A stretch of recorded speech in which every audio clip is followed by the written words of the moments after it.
827 student એપેર થતા entry લેવલમાં મેલમાં 51,120 pass થયા છે 8046 15.74% રિઝલ્ટ ફિમેલ 47,707 એપેર થયા હતા અને પાસ થયા છે 6563 13.76%. So overall result is 14.78%.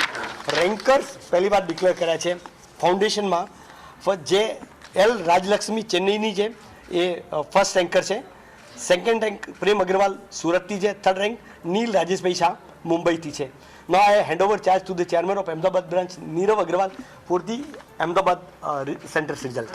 कृति शर्मा हूँ एंड मुझे सेकेंड रैंक आया सी इंटरमीडिएट में with 503 marks and even the first rank रह चुका है.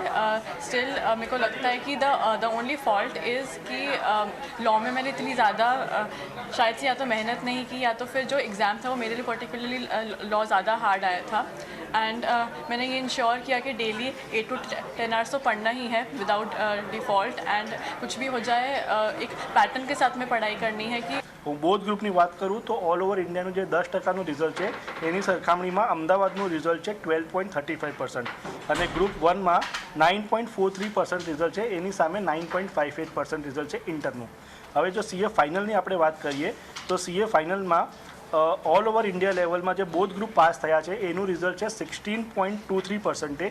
એની સામે અમદાવાદનું બોધ ગ્રુપ રિઝલ્ટ છે 23.18%. ગ્રુપ 1માં ઓલ ઓવર ઇન્ડિયા લેવલ 24.66% છે એની સામે અમદાવાદમાં 23.44% છે અને ગ્રુપ 2માં 25.26ની સામે અમદાવાદનું 27.20 છે.